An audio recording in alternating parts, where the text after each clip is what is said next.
Chers auditeurs, bonjour. Bienvenue sur Grenouille à lunettes FM. Aujourd'hui, émission exceptionnelle puisque nous recevons en personne la Grenouille à lunettes. Grenouille à lunettes, bonjour. Bonjour. Alors, nous vous recevons aujourd'hui pour cette émission spéciale parce que vous avez écrit une pièce de théâtre qui, en fait, n'est pas une pièce de théâtre. C'est plutôt, je dirais, une espèce de scène mimée, de narration mimée, Voilà. qui met en scène des enfants, voilà, avec des enfants. C'est parfaitement ça.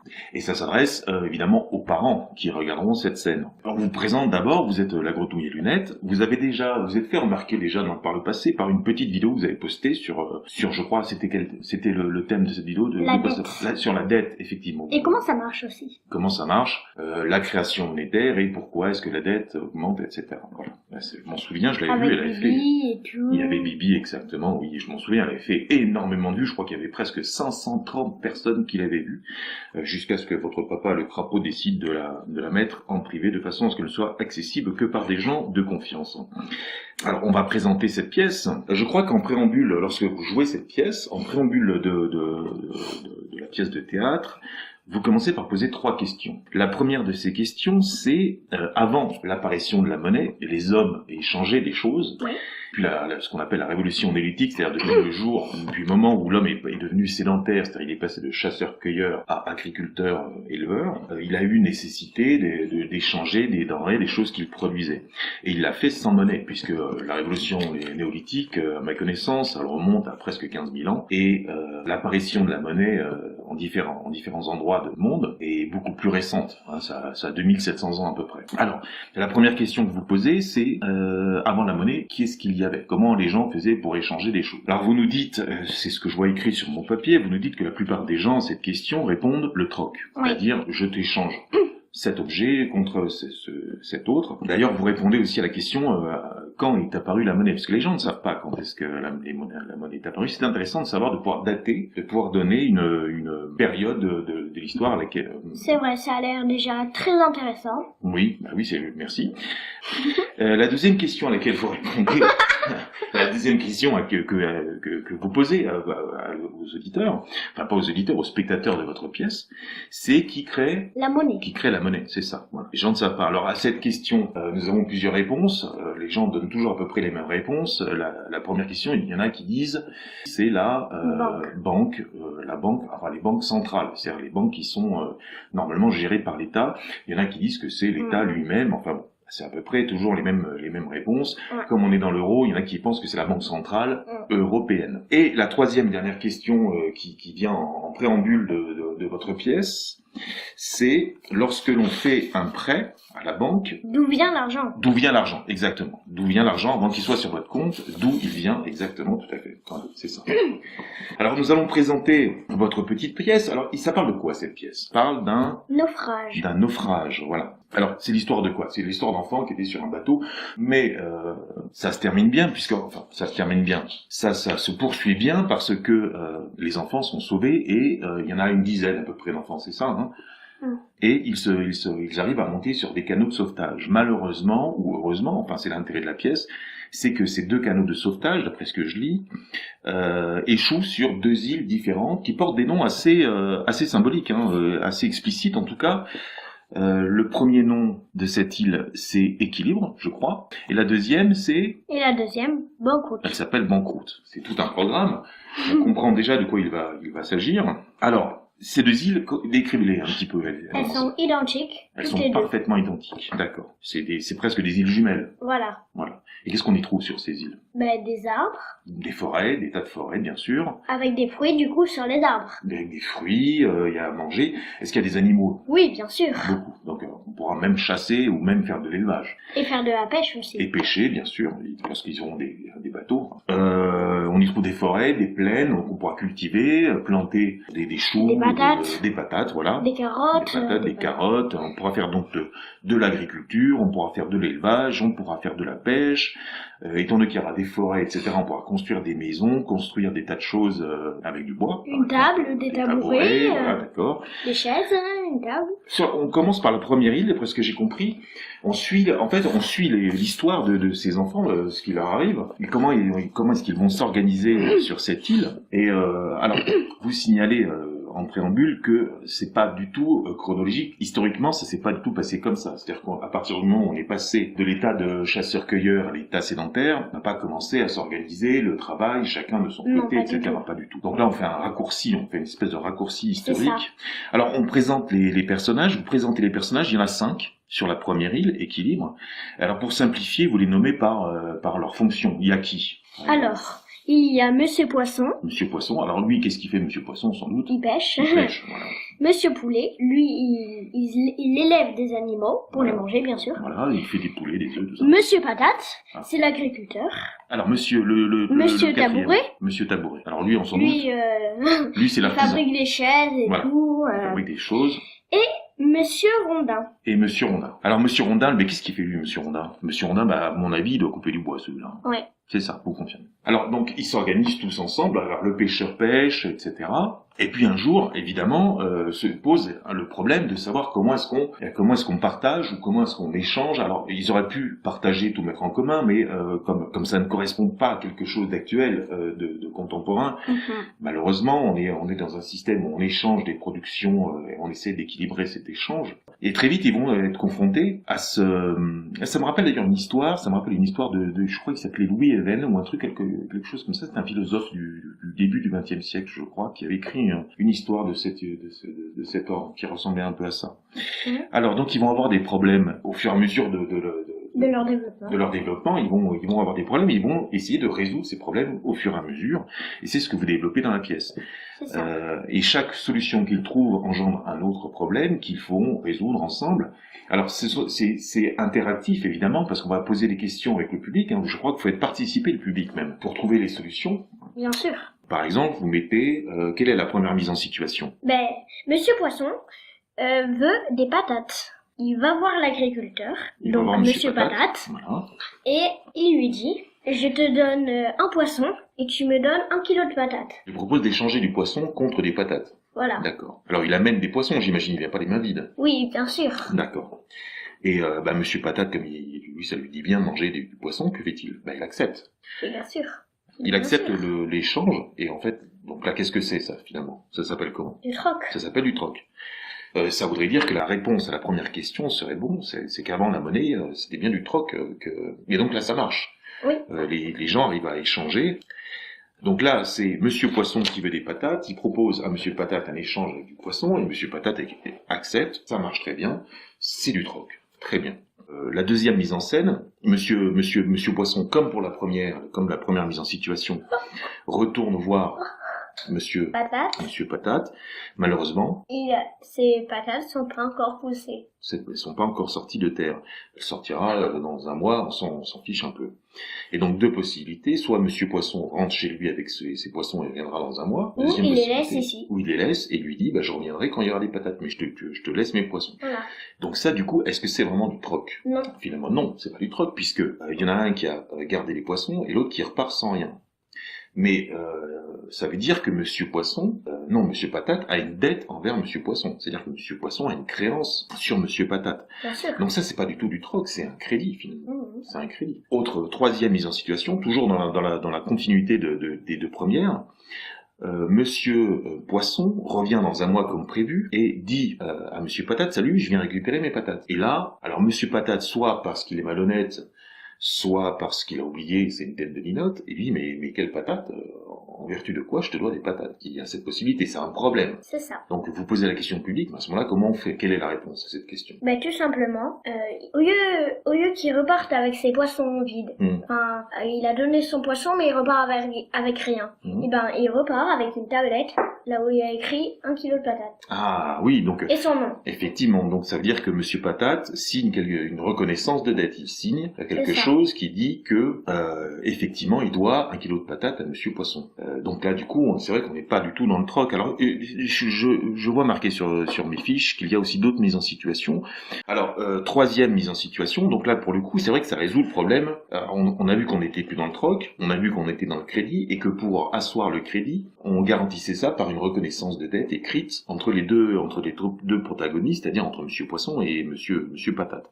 Autre problème, c'est par exemple je vois écrit toujours sur ma fiche, Monsieur Tabouret veut du bois, mais n'a pas de tabouret à échanger. Parce que monsieur Tabouret lui fait que des tabourets. Pour faire des tabourets, il faut qu'il ait du bois. Donc il va voir monsieur Rondin, je crois, oui c'est ça, c'est monsieur Rondin qui coupe du bois, et dit donne-moi du bois, comme ça je pourrais faire du tabouret. Et monsieur Rondin, des tabourets. Voilà, merci. Et donc monsieur Rondin, oui, mais qu'est-ce que tu me donnes en échange? Donc là, pareil, le troc, on voit bien que c'est pas possible. Donc monsieur Tabouret, lui, pareil, lui signe une reconnaissance de dette en disant, bah écoute, si tu me files du bois, je te filerai une table avec le bois que tu m'auras donné, en tout cas une partie du bois que tu m'auras donné. Donc là, pareil, reconnaissance de dette, etc. Vous inventez, je trouve assez intéressant, vous inventez beaucoup de situations qui permettent effectivement de voir qu'on peut très bien échanger, alors sans monnaie, par ce principe de dette, de reconnaissance de dette, etc. Oui, parce que les gens, il faut qu'ils comprennent plusieurs situations. Voilà, pour asseoir, bien sûr. Mais vous inventez aussi une autre... Alors, c'est intéressant parce que du coup, on voit bien la succession, problème, solution, problème, solution, problème, solution. Et là, vous passez à une étape supérieure, vous inventez un autre... vous mettez en scène, en situation, un autre problème, qui est celui entre Monsieur Poisson et Monsieur Poulet. Vous pouvez expliquer un peu de quoi il s'agit? Ben, Monsieur Poisson veut du poulet. Mais Monsieur Poulet, lui, il est allergique au poisson. Ah, oui, ça pose un problème. Donc, le problème, ça veut dire que, finalement, ça veut dire que... Monsieur Poisson, il pourra jamais en manger. Il pourra jamais manger de poulet. Donc là, ça pose un problème. Même avec la reconnaissance de dette, etc. Si Monsieur Poisson, si Monsieur Poulet ne veut pas de poisson... Mais pourquoi on ne dit pas ma situation que j'avais dit là? Parce que je l'ai pas compris. Et puis tu peux la faire après. Mais on va faire d'abord celle-là. Monsieur Poisson, il va voir Monsieur Tabouret. Il lui demande une table contre des poissons. Et après, il va voir Monsieur Poulet avec sa table et il dit je voudrais des poulets en échange d'une table. Et moi, je te donne une table. Donc ça, c'est lui. Ça, effectivement, je l'ai vu, ça c'est l'une des solutions pour contourner le problème de l'allergie de Monsieur Poulet envers les poissons. C'est que finalement, vous obligez Monsieur Poisson à se procurer autre chose pour revenir l'échanger avec Monsieur Poulet. Quelque chose dont il a envie, alors en l'occurrence une table, ça peut être autre chose, ça peut être des patates, mais c'est pas très pratique, finalement. On se rend compte au bout d'un moment que c'est pas très pratique parce que Monsieur Poisson qui veut manger du poulet. Par exemple, s'il veut Monsieur Poisson, par exemple, il veut plein de poulets, il faudra mettre par exemple 2 tables. Et ça sera pas facile à transporter. Oui, enfin d'un autre côté, je vois pas tellement pourquoi est-ce qu'il voudrait plein de poulets. Pour les manger. C'est bon les poulets. Oui, d'accord. Ah oui, surtout quand tu les fais. D'accord. Merci Grenouille et Lunettes. Comment? Mais on a vu que c'était pas très pratique. Donc quelle autre solution on met en place? Je vous rappelle que Monsieur Poisson a en sa possession une tablette de Monsieur Patate. Alors expliquez du coup la solution que vous avez trouvée. Donc, comme il a une tablette de Monsieur Patate, il va aller voir Monsieur Patate. Non, il va aller voir Monsieur Poulet. Monsieur Poisson a une tablette qui vaut 1 kilo de patates. D'accord. Il veut échanger. Alors moi ce que j'ai compris, vous allez me dire si j'ai tort ou raison, Madame Grenouille et Lunettes, Monsieur Poisson veut manger du poulet. Monsieur Poulet n'aime pas le poisson. Donc, est-ce que ça veut dire que Monsieur Poisson ne mangera jamais de poulet? Non, vous trouvez une première solution avec le public, oui, je l'ai vu dans la scène, mais c'est pas une solution très pratique, dans le sens où elle consiste dans le fait d'obliger Monsieur Poisson à acquérir autre chose auprès de quelqu'un, table, autre chose, peu importe, quelque chose qui va pouvoir échanger avec Monsieur Poisson. Donc là, c'est un peu avec Monsieur Poulet. Donc là, c'est un peu une sorte de retour au troc, alors qu'il y a plus simple. Au bout d'un moment, ce que vous dites, là où vous amenez le public à réfléchir à la solution que vous amenez, c'est que, rappelons-nous que Monsieur Poisson a en sa possession une tablette qui vaut des patates. Et donc, qu'est-ce qu'il fait? Il propose à Monsieur Poulet de donner sa tablette de patates en échange de poulet. Voilà. Tout simplement. Mais quel est le problème? Là, il y a un problème que vous avez mis en avant aussi dans cette solution-là. C'est que peut-être que Monsieur Poulet, lui qui n'est pas au courant, il a signé une tablette, il l'a donné à Monsieur Poisson, il voit arriver Monsieur Poulet. Mais dans ce cas, attends, je vais retourner vraiment en arrière. D'accord. Quand Monsieur Patate lui a donné la tablette, il aurait dû marquer le nom de l'autre. Et comme ça, après, ils disent après, par exemple, ils pourraient barrer le nom et marquer son nom. D'accord. Et avec la signature de l'autre. De Monsieur Patate. Non, de Monsieur Poulet. D'accord. Et aussi de Monsieur Patate, les deux. En fait, il y a plus simple finalement. C'est ce que vous dites à la fin de cette petite séance cette petite succession de mise en situation. Il y a plus simple, c'est tout simplement de mettre qu'un nom sur la tablette. Le nom de Monsieur Patate. Et c'est lui qui signe. Et il signe une tablette avec une certaine valeur. Oui, mais si on vole la tablette. Ah bah oui, mais si on vole ton portefeuille avec tes billets de banque dedans, c'est pareil. C'est la même chose. Hein. Il y a toujours le risque de se faire voler sa carte de crédit ou son porte-monnaie. Donc ça veut dire que ce serait finalement une reconnaissance de dette, mais qui soit à la charge de l'émetteur, mais qui soit au porteur finalement. Voilà, c'est une reconnaissance de dette au porteur. C'est-à-dire que c'est celui qui possède la reconnaissance de dette qui peut en jouir finalement. Donc là, j'ai l'impression que vous avez résolu absolument tous les problèmes finalement. Vous pouvez emprunter n'importe quoi à n'importe qui. À ce moment-là, vous émettez une tablette qui en fait finalement c'est l'équivalent de l'argent tout simplement. C'est de l'argent qui est émise, alors qui n'est pas émise par quelqu'un qui a le pouvoir d'émettre de l'argent, mais qui est émise par n'importe qui crée quelque chose, finalement. Par exemple, Monsieur Poulet crée des poulets, il peut se voir crédité de quelque chose qu'on lui emprunte.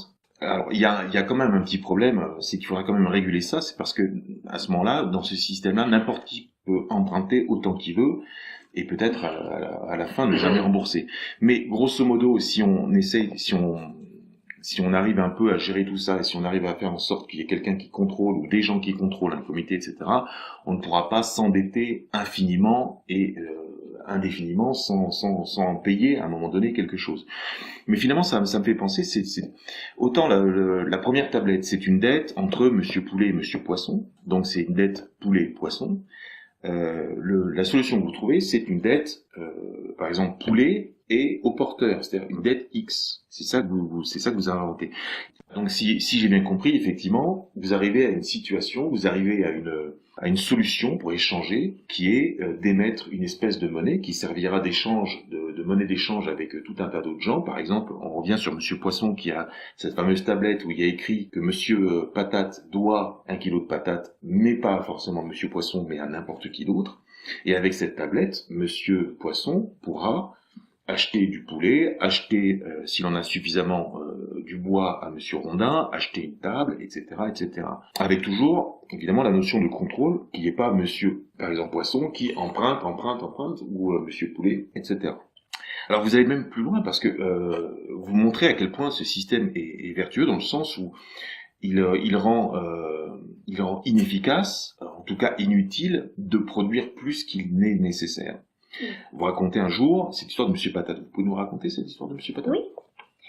Un jour, Monsieur Patate veut faire 10 fois plus de patates. D'ailleurs, c'est devenu Monsieur Patraque. Monsieur Patraque, exactement.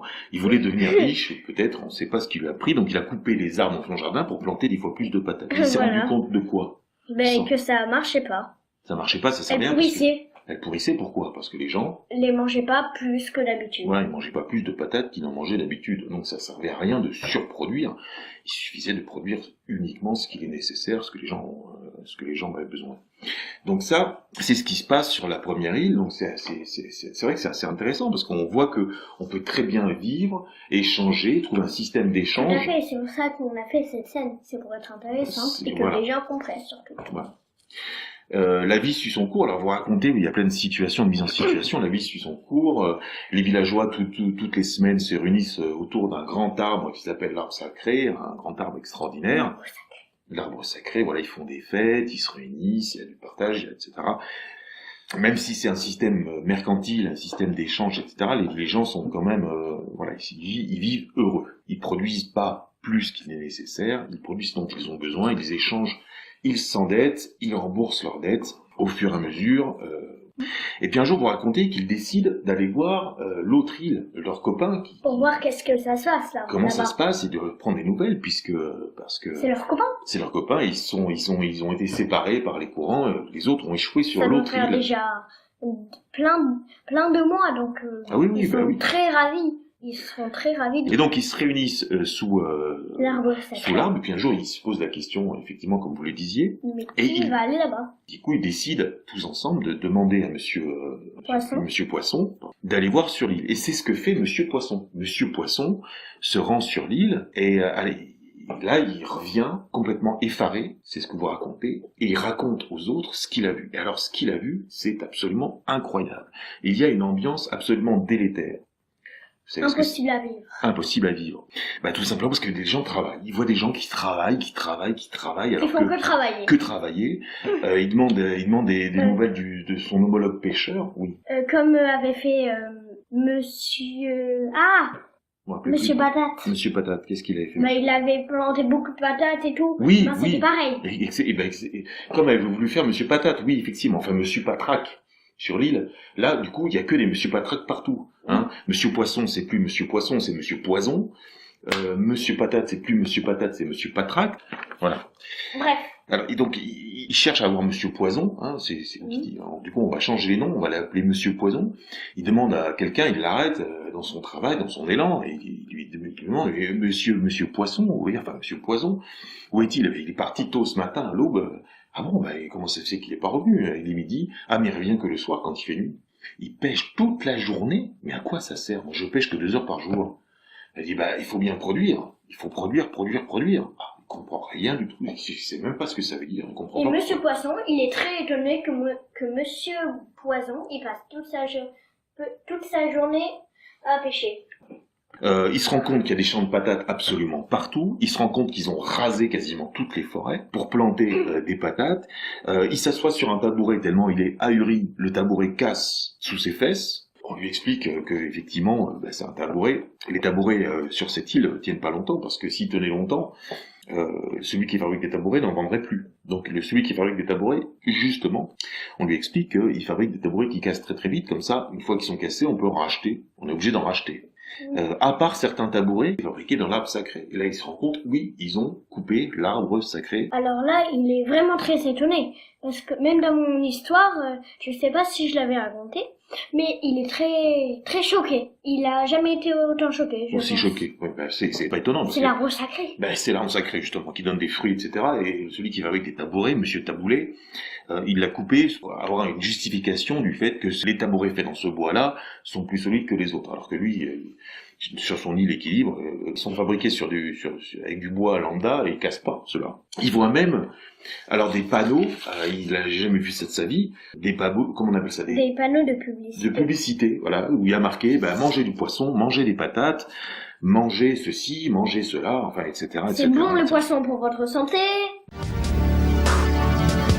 Les produits laitiers, des sensations pures. Donc il revient raconter tout ça sur l'île et les autres sont effarés. Alors on ne demande pas ce que ça veut dire effaré. Étonné. Effaré, ça veut dire étonné. Étonné, mais avec de la peur. Donc Monsieur Poisson retourne effectivement sur l'île. Et c'est là qu'on va parler de Bibi. Donc il arrive à trouver le pêcheur, il lui dit écoute, je vais pêcher avec toi pendant qu'on pêchera tous les deux sur ton bateau, tu me racontes tout ce qui se passe. Et alors le pêcheur répond aux questions. Il répond aux questions de Bibi, il raconte, et on se rend compte au fur et à mesure du récit. D'ailleurs, c'est un peu la vidéo que vous avez faite. Là, oui, c'est ça. Cette partie-là, c'est la vidéo que vous avez faite, qui a fait, je le rappelle, 530 vues. Bonjour, aujourd'hui je vais vous expliquer ce qu'est la dette et surtout comment ça marche. Ça marche pas du tout même. Et je crois une 30aine de pouces bleus sur la page Facebook, YouTube, voilà, pouces en bleu, je crois, ils sont bleus. Et donc il raconte, et là on se rend compte que au fur et à mesure du récit que ils ont sur l'île Banqueroute, ils ont été confrontés au même problème, c'est-à-dire le problème d'échange. Sauf qu'il y a une différence, il y a un personnage dont on n'a pas parlé, qui s'appelle Bibi. Voilà. Donc ils sont réunis comme sur l'autre île, ils sont réunis pour savoir comment est-ce qu'on allait trouver, quelle solution nous allions trouver pour échanger. Et c'est là que Bibi, un personnage dont on n'a pas entendu parler jusqu'à présent, qui était bien caché dans son petit coin. Vous pouvez nous parler un peu de Bibi? Qu'est-ce qu'il faisait au début, Bibi? Bibi, lui, il ramassait des coquillages. Il disait rien. Alors lui, il pêchait pas, il faisait rien. Il ramassait des coquillages, et avec ces coquillages, il faisait des petites rondelles, si j'ai bien compris, des colliers. Voilà. C'est ça. Puis quand il avait besoin de quelque chose, il allait échanger des colliers, des petits machins qui fabriquaient. Et donc, à ce moment-là, lorsque le premier problème d'échange se pose, Monsieur Bibi prend la parole, et qu'est-ce qu'il dit alors là, Monsieur Bibi? Qu'est-ce qu'il propose? De leur donner des rondelles de coquillages. des rondelles de coquillage. Non, il faut bien que je précise, de leur prêter. Prêter, oui. Des rondelles de coquillage. Les prêter. Alors, il les réunit, alors, ils sont 5, il y a Monsieur Poison, Monsieur Machin, etc. Voilà. Il dit, moi, j'ai une idée. Écoutez, moi, j'ai une idée extraordinaire. Vous savez, vous savez tous que je ramasse des petits coquillages, que je fais des petites rondelles avec. 10 bibis. Voilà. Il leur dit, moi je vous propose un truc, une idée. Je vous donne à chacun 100 rondelles. On s'accorde tous ensemble pour donner une valeur à ces rondelles. Par exemple, une rondelle vaut 3 poissons. T'as encore dit donne. Oui, je vous prête. Merci. On s'accorde sur la valeur d'une rondelle. Par exemple, une rondelle vaut tant de poissons. Un peu ce qu'ils ont fait sur les tablettes. Parce qu'au bout d'un moment, on n'écrivait plus sur les tablettes des patates, on écrivait des unités. Par exemple, des sestrelles. On va appeler ça des sestrelles. En hommage à un humoriste. Je vous donne à chacun 100 sestrelles et on s'accorde sur les valeurs d'une sestrelle, par exemple le poisson, etc., etc. Alors au début ils sont très contents parce que ça fonctionne. Effectivement, Monsieur Poisson a 100 sestrelles, Monsieur Poulet a 100 sestrelles. Allez-y, voyez. Mais il y a les intérêts. Mais il y a les intérêts, c'est vrai, c'est vrai. Alors il précise bien, il le dit, Monsieur Bibi. Je vous donne à chacun 100 sestrelles, donc ça fait 500 sestrelles. Mais vous m'en rendrez 110. C'est ça qu'il leur dit. Forcément, il faut qu'il justifie ça parce que par le travail que c'est de fabriquer des rondelles et aussi parce qu'il faut bien qu'il gagne sa vie. Et donc au début ils sont très contents. Donc c'est 500 sestrelles puisqu'ils donnent 100 sestrelles à chacun. Je rappelle qu'il y a Monsieur Poisson, Monsieur Poulet, Monsieur Patate, Monsieur Tabouret, Monsieur Rondin. Ça fait 100 sestrelles chacun, ils sont 5, donc ça fait 500 sestrelles. Que représentent ces 500 sestrelles finalement? Ça représente ce qu'on appelle la masse monétaire. La masse monétaire. Donc au début ils s'échangent, chacun échange des trucs, etc. Tout va bien. Dans un premier temps, tout va bien. Le premier mois, chacun rembourse 10 sestrelles. Donc ça veut dire qu'on enlève 10 sestrelles à chacun. Il reste plus que 450 sestrelles dans la masse monétaire. Le deuxième mois, il reste 400 sestrelles. Le troisième mois, il reste évidemment, alors 400 moins 50, 350. 350. Le quatrième mois, 300, etc. Et là, ils se rendent compte que ça commence à être tendu. Alors qu'au tout début, ils étaient contents parce qu'ils pouvaient échanger autant qu'ils voulaient, etc. Là, ils commencent à se dire, merde, il va falloir que je rembourse la totalité de ce que j'ai emprunté. Mais en plus de ça, il va falloir que je rembourse 10 en plus. Donc il commence à un petit peu moins acheter à l'autre, à essayer de vendre un peu plus, pour gagner plus de rondelles, plus de sestrelles. Ça veut dire qu'on est passé dans un système d'échange équitable, où chacun prend chez l'autre ce dont il a besoin et pas plus, à une volonté de produire plus, de vendre plus, pour s'accaparer le plus de rondelles. Et donc c'est vrai que, ils n'entendent pas le 10e mois pour se rendre compte qu'ils ont tous 50 rondelles ou 50 sestrelles de dette et qu'ils ont plus de monnaie. Ils se rendent compte que ça marche pas du tout leur truc. Et donc ils vont voir Monsieur Bibi. Et qu'est-ce que leur répond Monsieur Bibi? C'est ça qui est incroyable. Il leur répond, si vous voulez, je vous reprête 100 sestrelles. D'accord. Et qu'est-ce qu'ils font? Mais vous devrez m'en rendre 110. Encore 110. Et les autres, ils disent oui. Et les autres, ils disent oui. C'est ça qui est hallucinant quand même. C'est ça qui est complètement hallucinant. Ils devraient dire non là, je sais pas, ou tabasser Bibi. Tabasser Bibi, voire même le tabasser, oui. Alors, donc ça relance un peu l'économie, effectivement, puisque ils se retrouvent avec à nouveau des sestrelles, mais avec une dette qui est cette fois-ci non plus de 50, mais de 100, puisqu'ils ont encore 10 chacun d'intérêt. Et ça continue comme ça. Et du coup, ils deviennent complètement fous. Ils se battent tous, c'est la guerre de tous contre tous. Ils se battent tous pour avoir le plus de rondelles possible, le plus de sestrelles. Le pêcheur qui lui a employé un petit gars qui était là, où du coup il essaie de payer le moins possible, il essaie de produire le plus possible. Le monsieur patate, il essaie de produire le plus de patates possible, d'obliger tout le monde à manger. Enfin, ça devient complètement dingue cette histoire. Et ça poursuit, c'est au bout de la 3e, 4e année, finalement, ils se retrouvent avec une dette gigantesque qui ne fait que grandir. Ils ont ruiné leur île, c'est même plus vivable, ils ont pollué, ils ont déraciné. Il y a que des panneaux, il y a que des panneaux.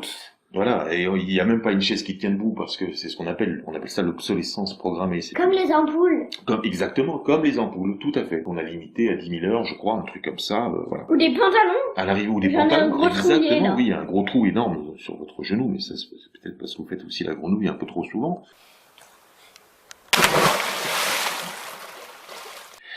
Donc ça devient vous décrivez l'île vraiment apocalyptique, l'île banqueroute, et à la fin, soit ils sont obligés, soit ils meurent tous, un peu comme sur l'île de Pâques. Alors c'est là que le narrateur, Monsieur Crapaud, conclut cette petite scène. Vous avez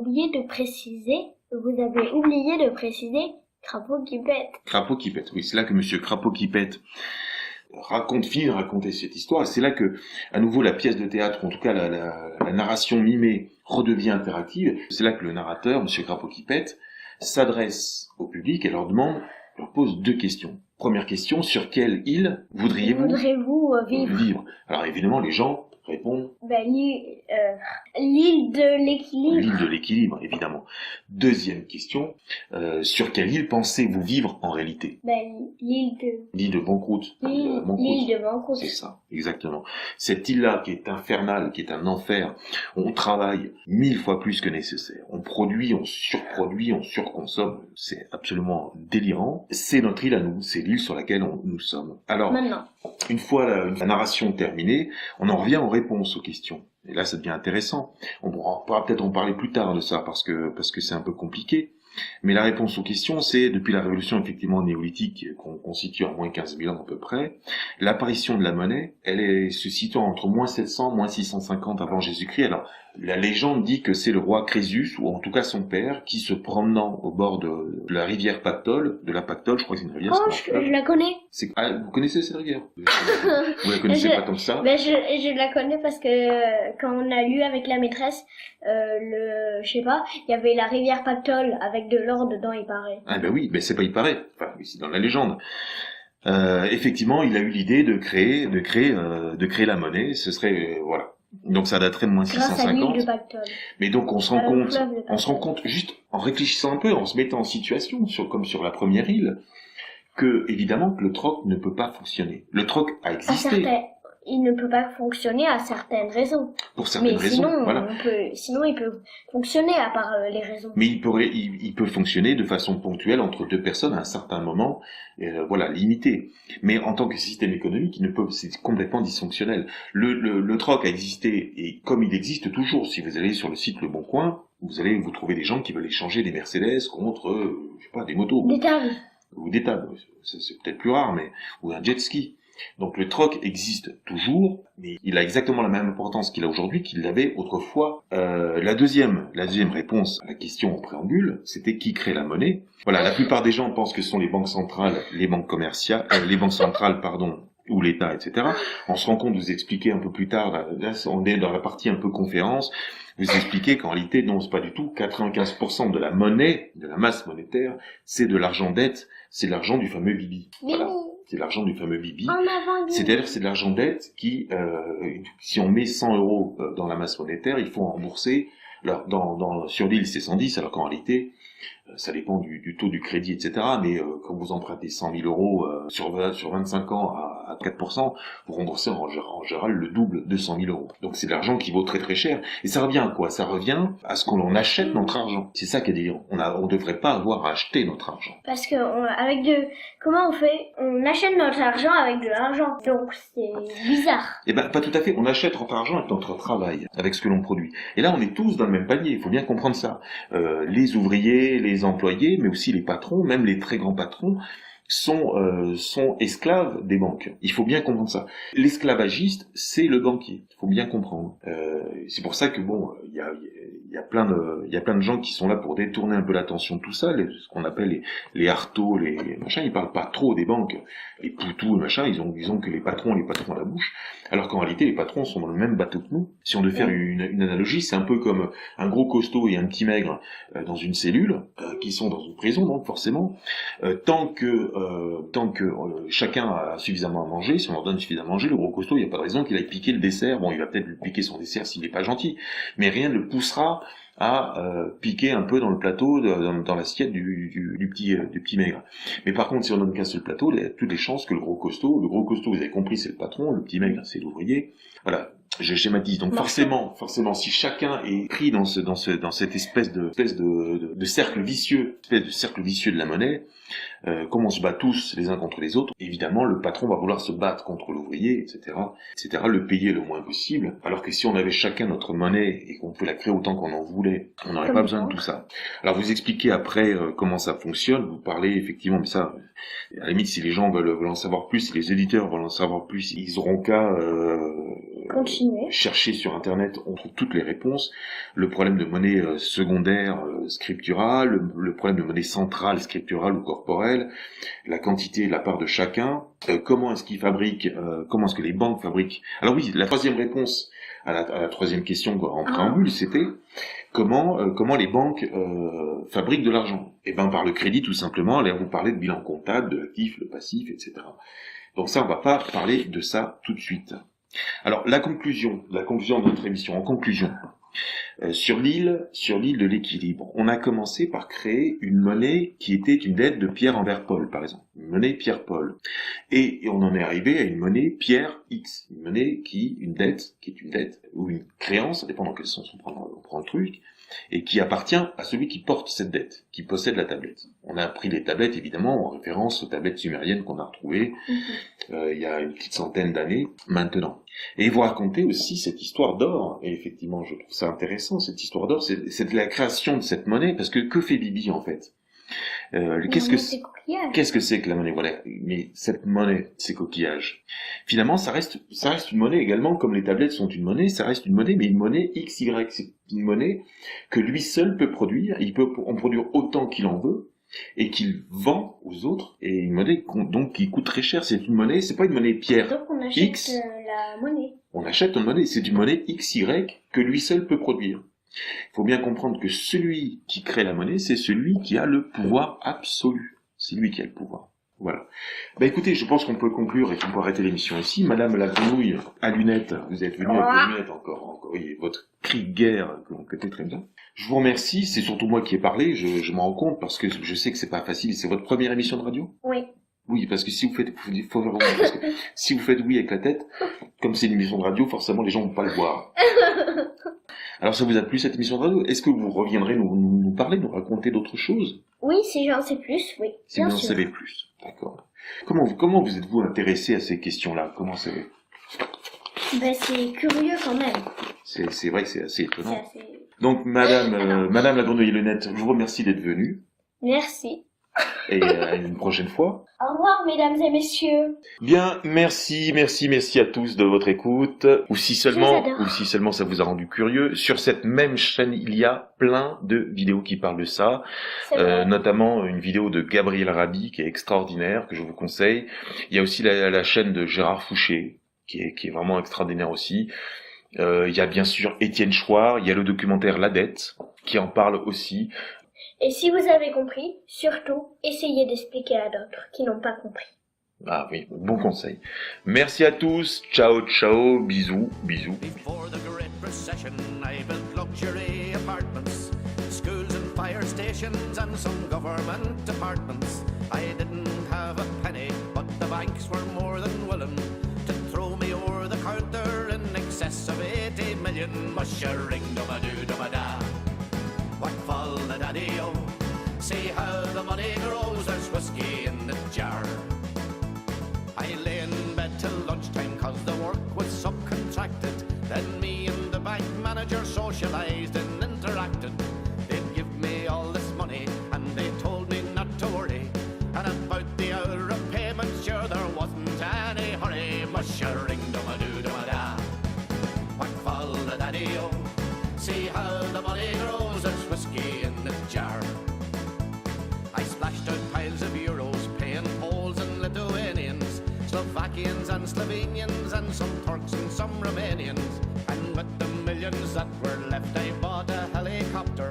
And like the government high flyer, sure the bloody door fell off her. Mush-a-ring-dum-a-doo-dum-a-da. What fall the daddy-o? See how the money grows, there's whiskey in the jar. I bought a multi-story in the south part of Croatia, invested then in factories in Europe and in Asia, had a 14-bedroom villa in the fair Canary Islands, went on exotic cruises to Malaysia and to Thailand. Mush-a-ring-dum-a-doo-dum-a-da. What fall the daddy-o? See how the money grows, there's whiskey in the jar.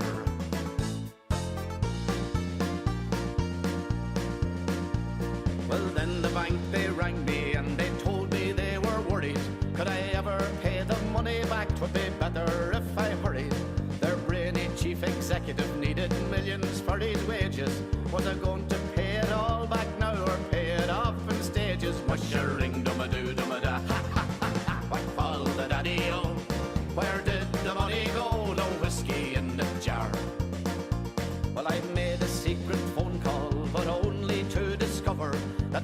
kids in the bank were lending money to each other. They had to make the books look good, though profits they were falling. So they lent each other millions before the auditor come calling. Mush-a-ring-dum-a-doo-dum-a-da. What fall the daddy-o? Where did the money go? No whiskey in the jar. Now me and RTD are both out here in Lanzarote. The fittings are gold-plated and the floors are terracotta. We're sitting reminiscing about the Great Depression, and we'll celebrate out here tonight with a good recession session. Mush-a